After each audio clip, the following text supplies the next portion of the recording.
Hoje nós estudaremos a lição número 8. O título é Jesus, um presente de Deus para o mundo. O texto básico se encontra em 2 Coríntios capítulo 5, versículos 18 e 19. Ora, tudo provém de Deus, que nos reconciliou consigo mesmo por meio de Cristo e nos deu o ministério da reconciliação, a saber, que Deus estava em Cristo reconciliando consigo o mundo, não imputando aos homens as suas transgressões, e nos confiou a palavra da reconciliação. Jesus desceu à terra porque o plano de Deus era perfeito para perdoar a todos que creem que Jesus é o único que tem poder para salvar o homem do pecado. Deus proporcionou ao homem uma nova aliança. O primeiro tópico tem como título a ira e misericórdia de Deus. Jesus foi o presente enviado por Deus a nós. Em Romanos 1, versículo 18, lemos que Deus se ira quando pecamos, embora seja tardio em irar. E em Eclesiastes 3:22, lemos: porque as misericórdias do Senhor não têm fim.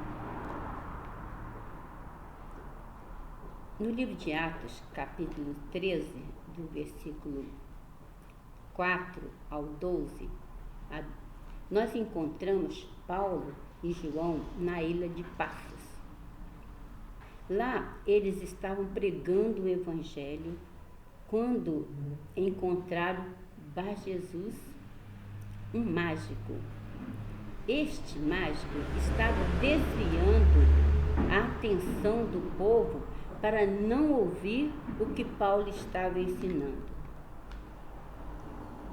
Paulo, cheio do Espírito Santo, fitou os olhos em Bar-Jesus e disse: filho do diabo, cheio de engano e malícia.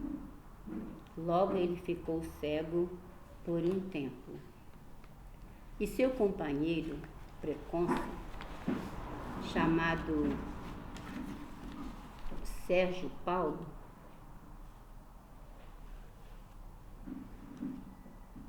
vendo o que aconteceu com seu companheiro, creu na doutrina que Paulo estava ensinando.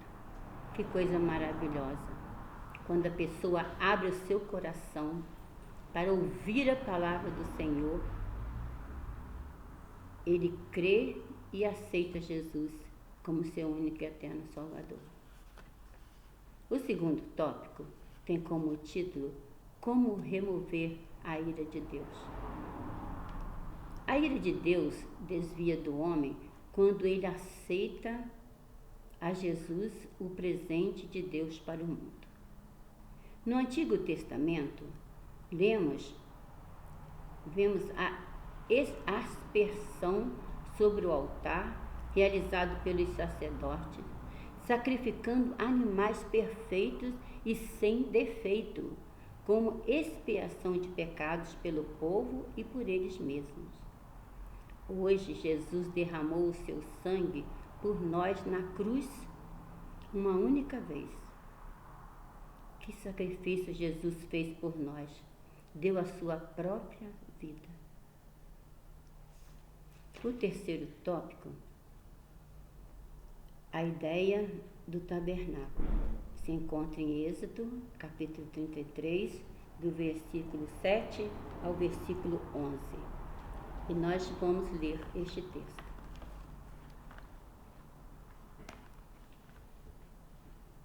Ora, Moisés costumava tomar a tenda e armá-la para si, fora bem longe do arraial, e lhe chamava a tenda da congregação. Todo aquele que buscava o Senhor saía à tenda da congregação que estava fora do arraial. Quando Moisés saía para a tenda fora, todo o povo se erguia, cada um em pé à porta da sua tenda,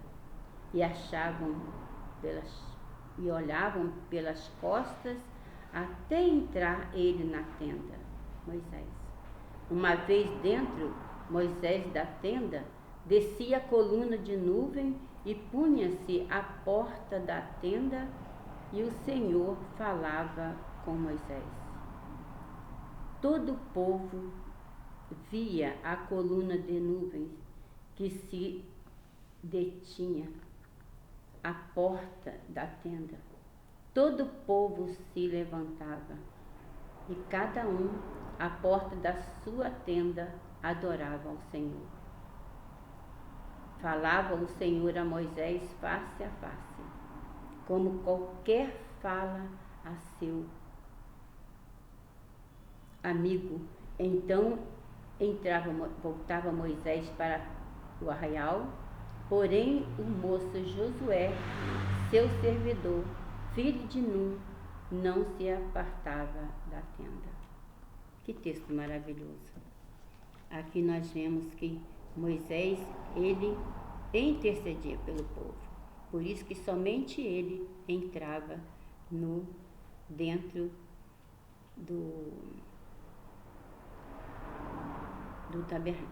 da tenda.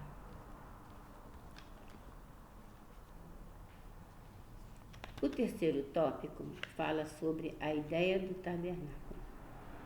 Irmãos, eu quero ler este texto que o autor explicou muito bem sobre a ideia do tabernáculo. Eu vou ler este texto. O tabernáculo era o templo móvel de Israel, na caminhada pelo deserto.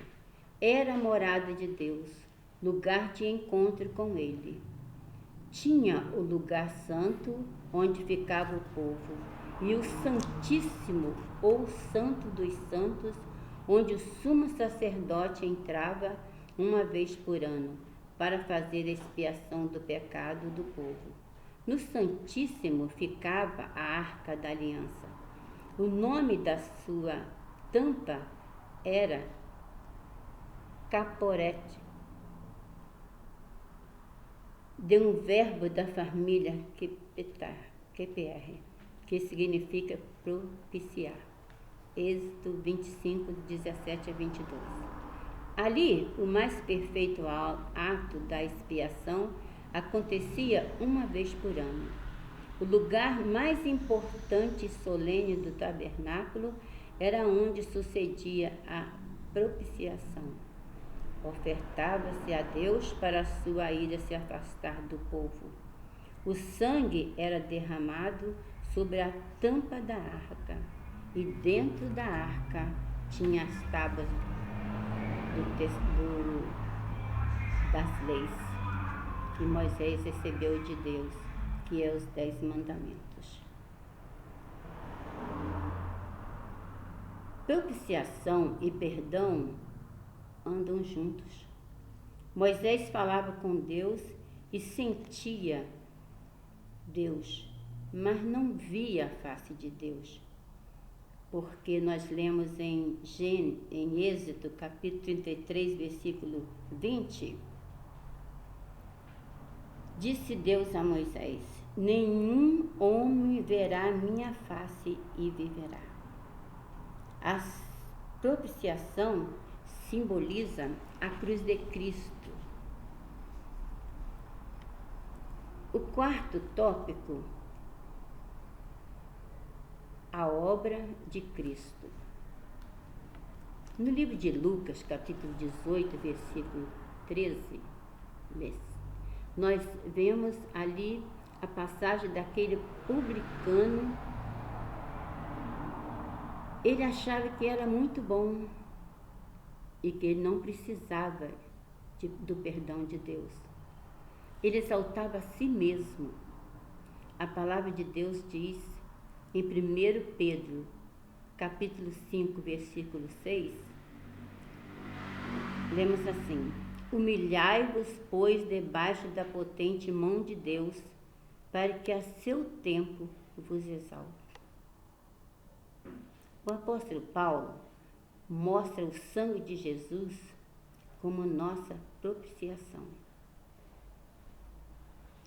No livro de Hebreus,